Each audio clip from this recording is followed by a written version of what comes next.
vicinity of Second Thomas Shoal and observing all activities between Filipino.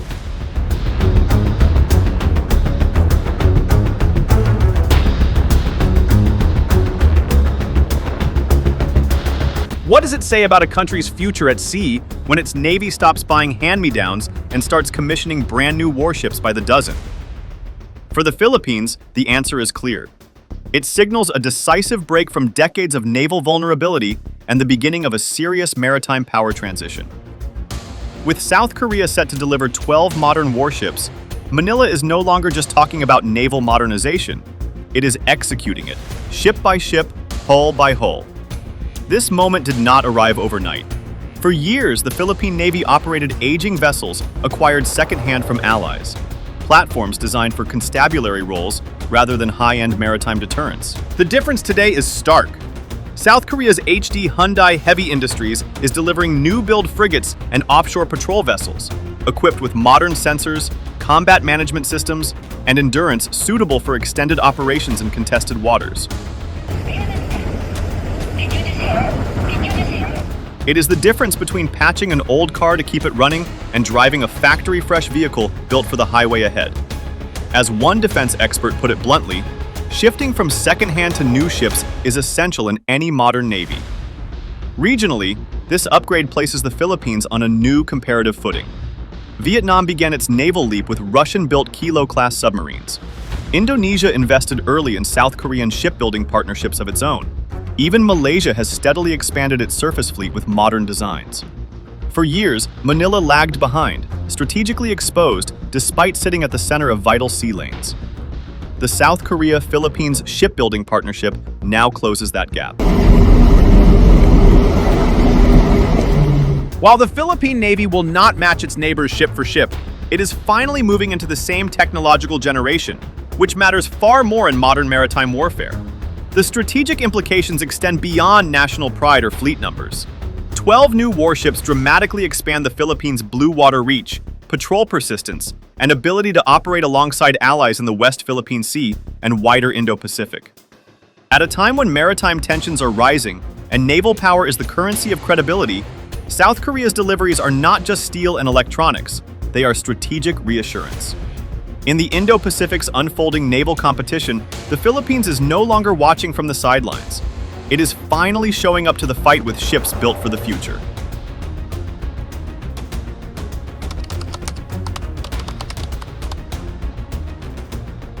For decades, the Philippine Navy's operational reality lagged far behind its strategic geography.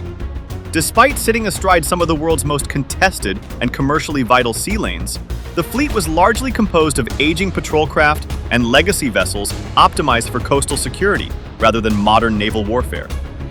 Many platforms in service well into the 2000s were already decades old, with limited sensors, minimal air defense capability, and little capacity to operate for extended periods at sea. As one former Philippine Navy flag officer candidly admitted, "For a long time our ships could sail, but they could not fight." The mismatch between missions and capabilities became increasingly untenable. The Philippines is responsible for an exclusive economic zone covering approximately 2.2 million square kilometers, one of the largest maritime jurisdictions in Southeast Asia. Yet for years, the Navy lacked sufficient hull numbers, endurance, and maritime domain awareness to police it effectively. Persistent challenges range from territorial disputes in the West Philippine Sea, particularly involving overlapping claims with China, to chronic non-traditional security threats such as illegal fishing, fuel smuggling, piracy, and transnational crime.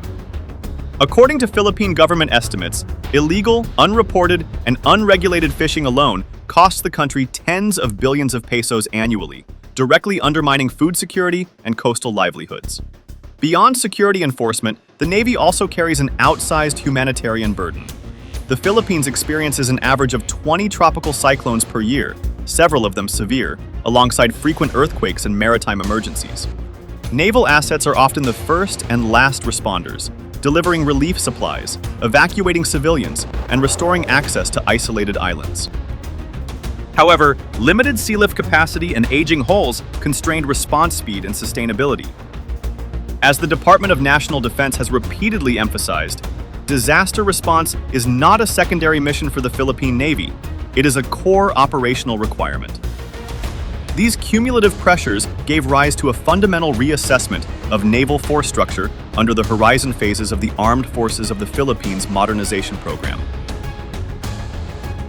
Rather than simply replacing old ships one for one, the objective shifted toward building a credible, multi-mission navy capable of peacetime constabulary operations, disaster response, and critically, credible deterrence against peer and near-peer naval forces. The emphasis on new-build combatants with modern sensors, command and control systems, and interoperability with allies reflects a strategic understanding that maritime security today is inseparable from national sovereignty. In this context, naval modernization is no longer framed as a luxury or prestige project, but as a strategic necessity. As one senior defense official summarized the shift, "You cannot defend an archipelago with ships designed only to patrol it. You need platforms that can stay at sea, see farther, and operate with partners." The Philippines' turn toward modern frigates and offshore patrol vessels is thus not merely about filling gaps. It is about aligning naval power with the realities of a contested maritime environment in the Indo-Pacific.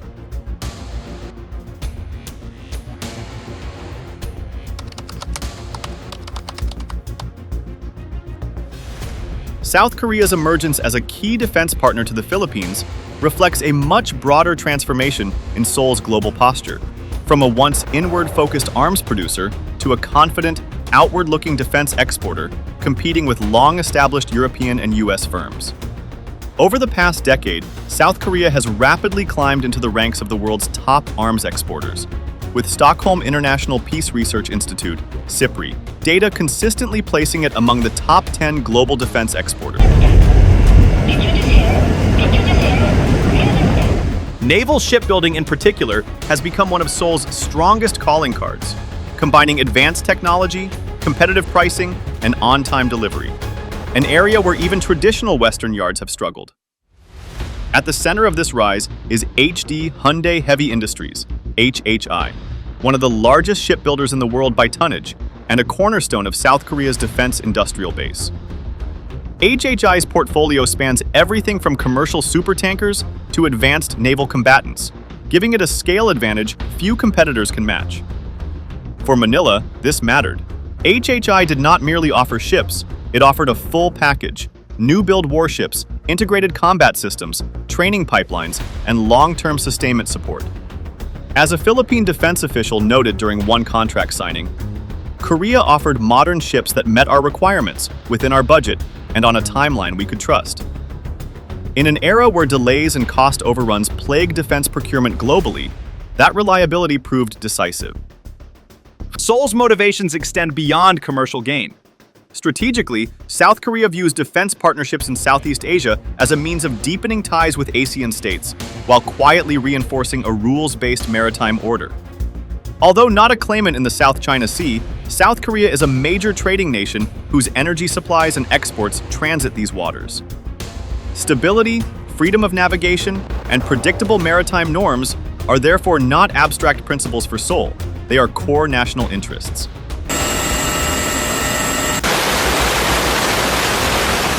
By enabling partners like the Philippines to better patrol and defend their maritime domains, South Korea strengthens regional resilience without deploying its own forces or provoking overt escalation. Equally important is industrial logic. Defense exports allow South Korea to sustain production lines, spread research and development costs, and continuously upgrade its platforms through operational feedback from overseas users. Follow-on support, upgrades, and future acquisitions create long-term defense relationships rather than one-off sales.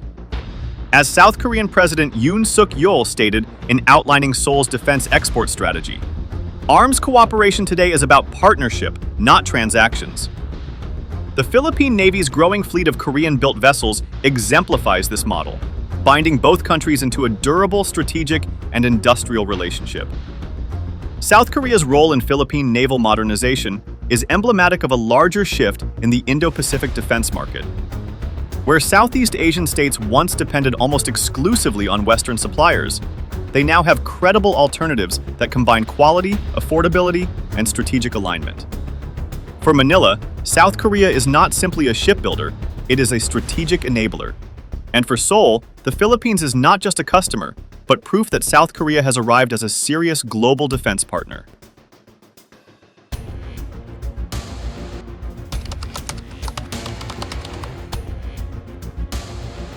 The significance of the 12 warships delivered by South Korea lies not just in their number, but in what they represent collectively. A layered, modern surface fleet built for real-world missions rather than symbolic presence. For the first time in its history, the Philippine Navy is fielding a coherent mix of frigates and offshore patrol vessels designed from the keel up for blue water operations, maritime security, and sustained presence in contested waters. Each class plays a distinct role, but together they form the backbone of a modern naval force. The foundation of this transformation was laid by the Jose Rizal class frigates, the first true modern combatants acquired by the Philippines. When they entered service earlier in the modernization program, they immediately reset expectations of what the Philippine Navy could do at sea. Equipped with modern radar systems, combat management software, and guided missile capability, these ships enabled longer deployments, better situational awareness, and credible participation in multinational naval exercises.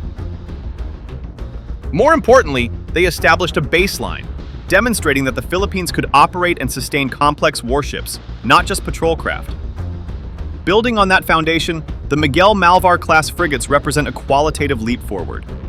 The lead ship, BRP Miguel Malvar, FFG-06, was delivered in April 2025 and subsequently commissioned into active service, followed by BRP Diego Salang, FFG-07, commissioned on 2 December 2025.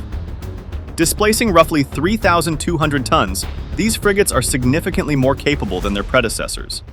Their defining feature is the inclusion of a vertical launch system, VLS, allowing the deployment of surface-to-air missiles alongside anti-ship and anti-submarine weapons. In practical terms, this gives the Philippine Navy something it previously lacked: layered air defense and the ability to protect not just itself, but nearby vessels during operations. As one naval analyst observed, a VLS-equipped frigate changes how a navy thinks about survivability. It stops being reactive and starts shaping the battle space. Complementing the high-end combatants are the Raja Suleiman-class offshore patrol vessels, OPVs, 6 of which are being built based on the HDP 2200+ design. The arrival of the lead ship, BRP Raja Suleiman, PS-20, in early 2026, escorted symbolically by BRP Jose Rizal, showed how these vessels fit into the wider fleet architecture. At around 2,400 tons, these OPVs are optimized for endurance rather than heavy combat. They are tailored for EEZ patrols, maritime law enforcement, search and rescue, and disaster response, missions that dominate day-to-day naval operations in an archipelagic state. Their modular design allows for flexible payloads, making them ideal workhorses that free up frigates for higher-end deterrence tasks. Beyond the ships already delivered or in service, Manila has also committed to future sustainability. The Philippines is acquiring 2 additional frigates similar to the Miguel Malvar class under a contract valued at approximately 34 billion pesos, around $585 million. This decision reflects a shift away from ad hoc procurement toward fleet commonality, simplifying training, logistics, and maintenance while extending operational reach. Rather than a one-off modernization burst, the Navy is clearly planning for continuity. These 12 warships mark a structural change in Philippine naval power. The fleet now has credible combatants, persistent patrol platforms, and a pathway for long-term sustainment. It is no longer a Navy built only to show the flag or respond after crises strike. It is increasingly a Navy designed to stay at sea, deter pressure, and operate alongside allies in a contested Indo-Pacific maritime environment.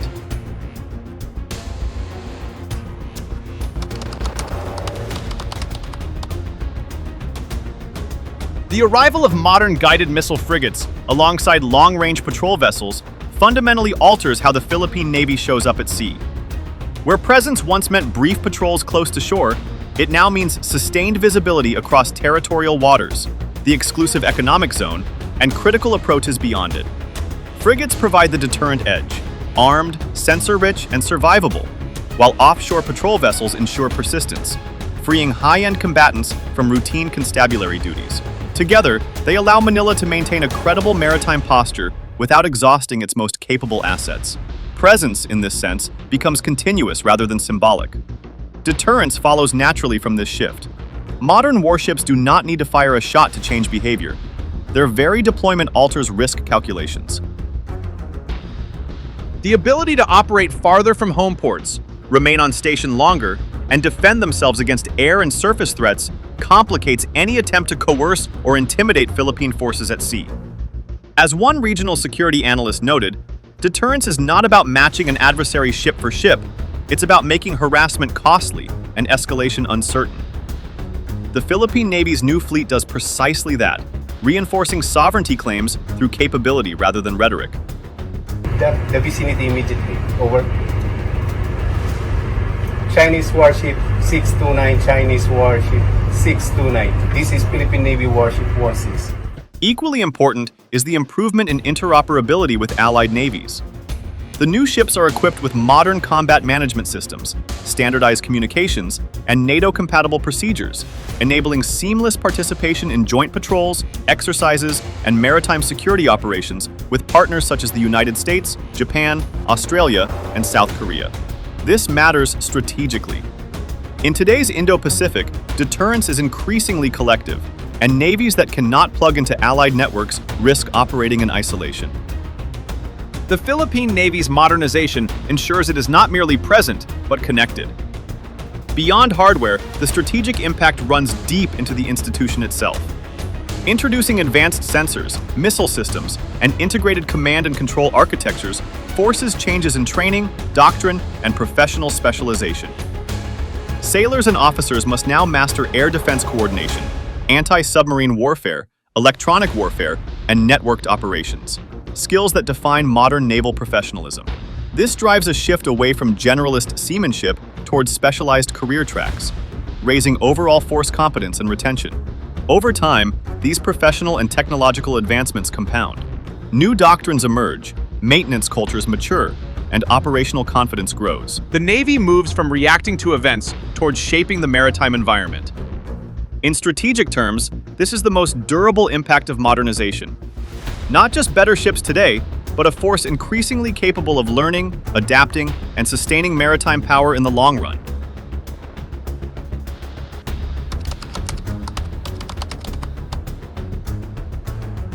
The modernization of the Philippine Navy carries implications that extend well beyond national waters. A more capable Philippine fleet strengthens the broader, rules-based maritime order that underpins stability in the Indo-Pacific, particularly in heavily trafficked and contested sea lanes.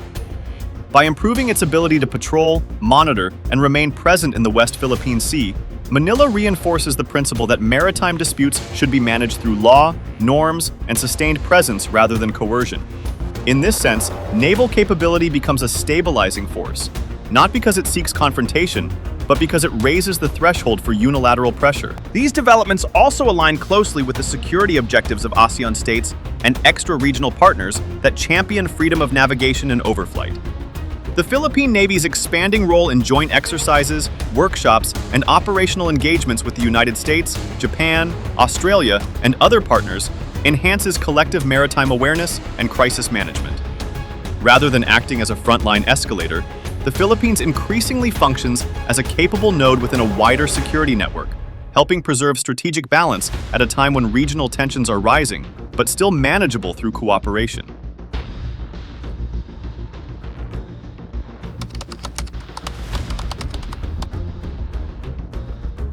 Beyond strategy, the warship program has become a pillar of defense diplomacy between Seoul and Manila. What began as procurement has evolved into a deeper, institutional relationship encompassing training, sustainment, and long-term industrial cooperation. For South Korea, the Philippines represents a reliable partner that validates its defense export model. For Manila, South Korea offers not just hardware, but a pathway to professionalization and industrial learning. The potential for technology transfer, logistics cooperation, and local sustainment infrastructure carries meaningful economic implications. HD Hyundai Heavy Industries has supported maintenance and logistics operations and established support mechanisms that point toward long-term presence rather than transactional sales. Over time, this opens space for skills development, local employment, and integration into regional defense supply chains.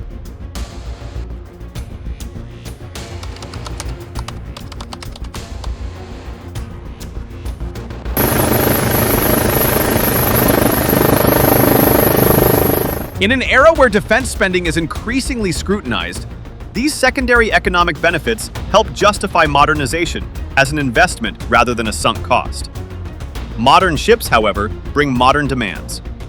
Operating sophisticated combat systems requires a parallel expansion in training pipelines, manpower development, and technical specialization.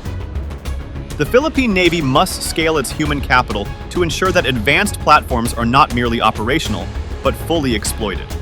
This includes retaining skilled personnel in a competitive labor market where technical expertise is highly transferable. Budgetary pressures remain another constraint. Acquisition is only the first step. Sustainment, midlife upgrades, and integration with evolving command and control networks demand predictable funding over decades.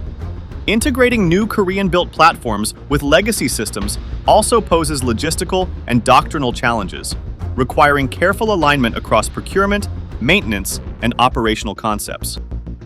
These are not failures of modernization, but predictable friction points that will determine its long-term success.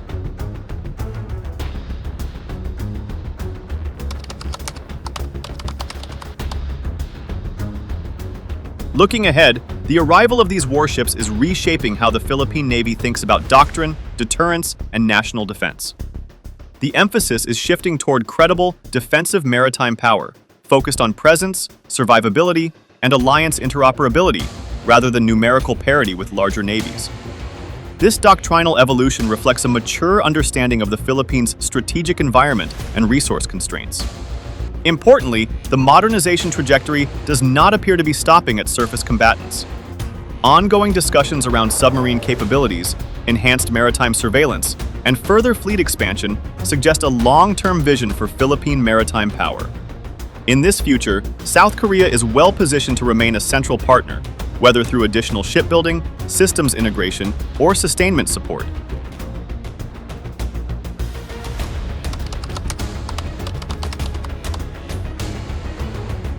The delivery of 12 warships from South Korea to the Philippine Navy stands as a milestone in both capability transformation and defense cooperation. It marks the Philippines' transition from a fleet constrained by age and scarcity to one increasingly defined by endurance, professionalism, and strategic relevance. At the same time, it shows South Korea's emergence as a trusted defense partner capable of shaping regional security outcomes through industry, diplomacy, and long-term engagement.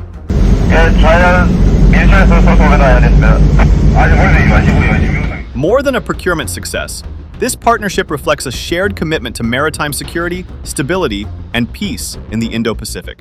In a region where naval power often signals intent, the Philippines and South Korea have chosen a path that strengthens deterrence while reinforcing cooperation. That balance between readiness and restraint may prove to be the most important capability of all. If you found this analysis valuable, share your perspective in the comments. Your insights help deepen the conversation and sharpen our understanding of evolving regional dynamics. Thank you, and we will see you soon in our next geopolitical discussion.